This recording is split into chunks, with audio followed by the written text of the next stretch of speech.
ہم نے تمام رولز کو فالو کرتے ہوئے کیا، اور جو اسمبلی کے رولز ہیں وہ یہ کہتے ہیں کہ پارلیمنٹ کے اندر اگر آنا ہے یا پارلیمنٹ کے باہر کسی پارلیمنٹیرین کو اگر گرفتار کرنا ہے تو اس میں اسپیکر کی پریور جو اجازت ہے وہ ہونی ضروری ہے.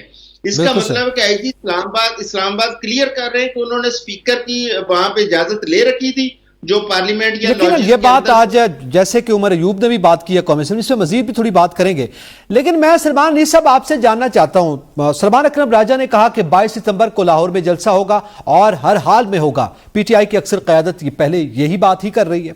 دوسری جانب پنجاب حکومت نے سختی سے نمٹنے کا جو ہے وہ عندیہ دیا ہے، تو آپ کیا سمجھتے ہیں 22 ستمبر کو لاہور میں ہم کیا منظر دیکھیں گے؟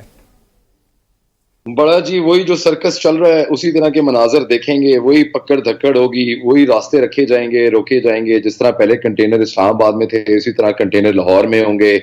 عوام جو ہے وہ کھجل خوار ہوگی، اور انہوں نے کیا کرنا ہے، اس کے علاوہ کیا کر سکتے ہیں. اور جہاں تک حکومت کے ریاکشنری بیانات کی بات ہے تو آپ خود دیکھیں نا، اب یہ ساری بات تو یہ کر دیتے ہیں کہ جی یہ جمہوری حق ہے اور یہ سارا کچھ ہونا چاہیے، اور اسلام آباد کے اندر جو ہے وہ یہ سیاسی اجتماعات کے اوپر جو ہے وہ پابندی عائد کر دی ہے. او ہو بہت ظلم ہو گیا. یہ نہیں بتا رہے کہ علی امین گنڈا پور صاحب جو وہ آئے ہیں انڈر دا انفلوئنس پتہ نہیں کس چیز کا، وہ I don't want to say on the national TV کہ وہ کس بڑک کے اندر آئے تھے، کس سٹیٹ آف مائنڈ میں وہ آئے تھے، کیا وہ کہنا چاہتے تھے، کیا وہ کہہ کے گئے ہیں.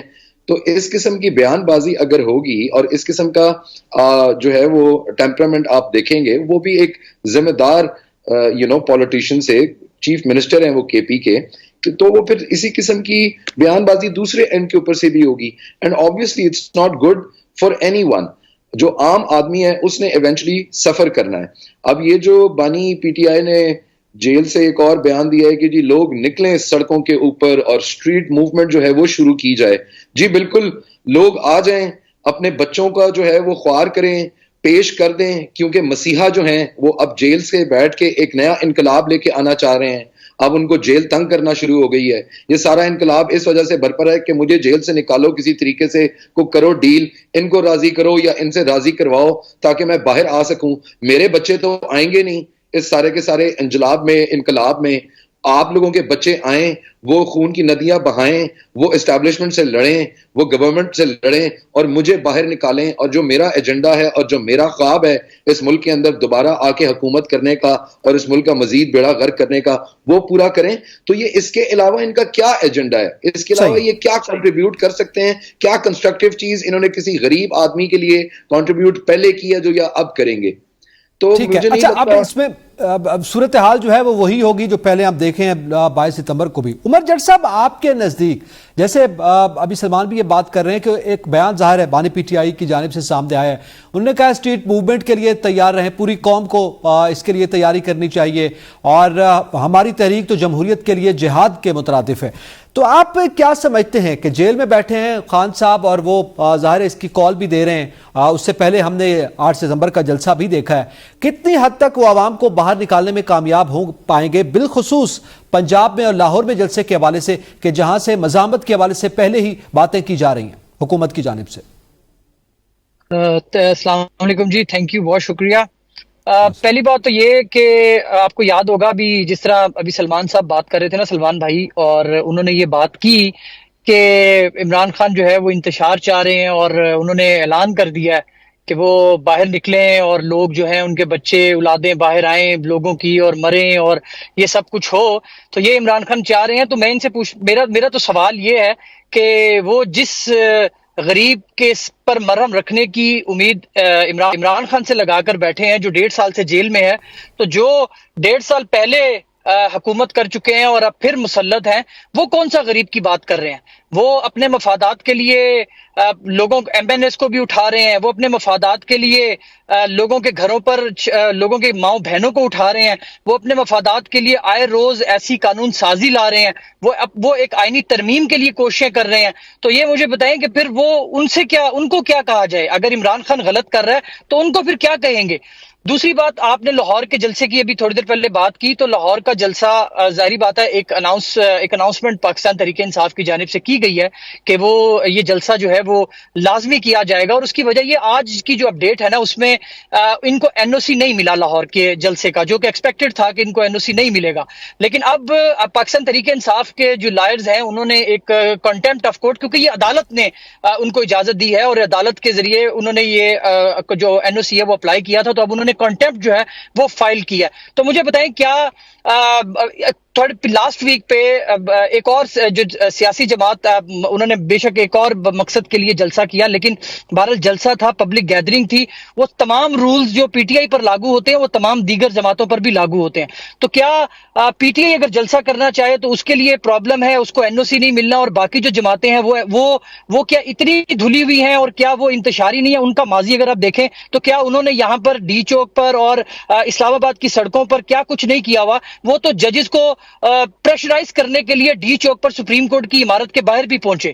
تو یہ کہنا کہ یار پی ٹی آئی یہ کر رہی ہے اور باقی جماعتیں جو ہیں ان کو سپیئر کر دینا، تو یہ بھی زیادتی ہوگی. باقی جو پاکستان تحریک انصاف اپنا لاہ عمل بنا چکی ہے، اور پاکستان تحریک انصاف جلسے کے حوالے سے اب کنٹمپٹ جو عدالت میں بھی، عدالت کا دروازہ بھی کھٹکھٹایا ہے.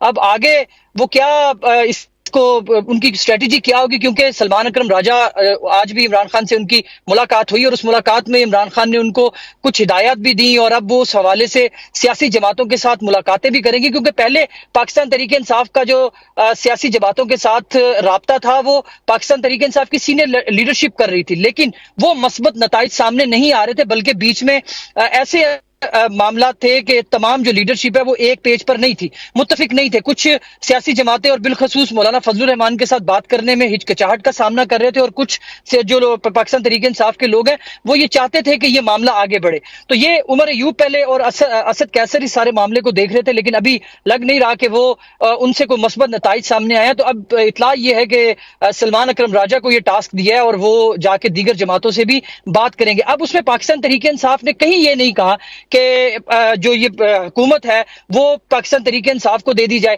پاکستان تحریک انصاف نے کہیں کسی جماعت کے ساتھ بات چیت میں یہ نہیں کہا کہ بھئی یہ ہماری پارٹی کو کسی چیز میں فائدہ، بلکہ عمران خان اور پارٹی کا موقف جو ہے وہ ایک ہی ہے کہ جو صاف شفاف انتخابات اور جو مینڈیٹ ہے عوام کا، جو 8 فروری کا مینڈیٹ ہے، وہ انہیں واپس ملنا چاہیے. تو اب یہ کوئی غیر جمہوری مطالبہ تو ہے نہیں کہ جس کے اوپر آپ پاکستان تحریک انصاف کو مورد الزام ٹھہرا دیں کہ وہ انتشاری ہے. وہ تحریک انصاف جو ہے وہ یہاں پہ انتشاری، یہاں پہ تو چند دن پہلے جو سپریم کورٹ کے اوپر پریشرائز کرنے کے لیے یہاں پر جتھے آئے، وہ کون لے کر آیا؟ وہ کس نے ڈی چوک کے دروازے کھولے؟ وہ بھی اگر چیزیں سامنے آئیں گی تو پھر نظر آ جائے گا نا کہ کون صورتحال واضح ہو جائے گی، انتشاری نہیں ہے. ٹھیک ہے، آپ 22 اگست کا حوالہ دے رہے ہیں. اچھا، اسی میں ابراہیم آپ سے جانتا ہوں، اسلام آباد ہائی کورٹ میں آج عمران خان کے ملٹری ٹرائل کے حوالے سے بھی ذکر ہوا، اور جسٹس صاحب نے یہ پوچھا وفاقی حکومت سے کہ آپ بتائیں کوئی واضح موقف آپ کا آنا چاہیے کہ آپ ملٹری ٹرائل کرنے جا رہے ہیں یا نہیں کرنے جا رہے. تو ظاہر ہے اس موقف کے حوالے سے بتائیے گا کیا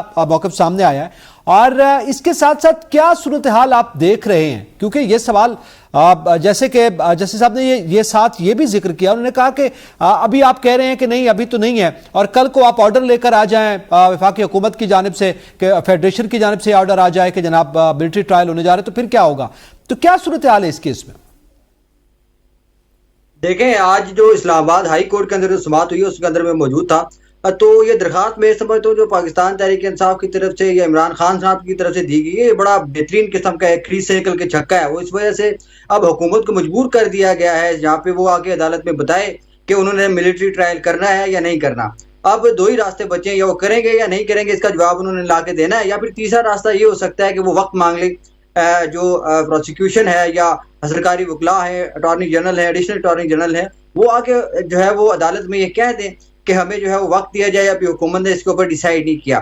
البتہ آج جو 2 حصوں میں جو ہے اس کیس کی سماعت ہوئی، پہلے حصے میں جو ہے وہ عدالت کو یہ بتایا گیا کہ یہ جو معاملہ ہے اس میں وفاقی وزراء ہیں، جو D G I S P R کی پریس کانفرنس کے حوالے سے بھی بتایا گیا کہ انہوں نے بھی اندیا دیا ہے کہ بانی چیئرمین پی ٹی آئی یا عمران خان صاحب جو ہیں ان کا جو ہے ملٹری ٹرائل کیا جا سکتا ہے، جس کے اوپر جسٹس میاں گل حسن اورنگزیب نے بڑا دلچسپ آبزرویشن دی. انہوں نے دونوں کو کہا کہ یہ دونوں سیاسی بیانات ہیں. البتہ میں جو ہے وہ اٹارنی جنرل آفس کو یہ ڈائریکشن دیتا ہوں کہ وہ ہمیں پتہ کر کے بتائے کہ اس کے اوپر حکومت کی کیا جو ہے وہ رائے ہے.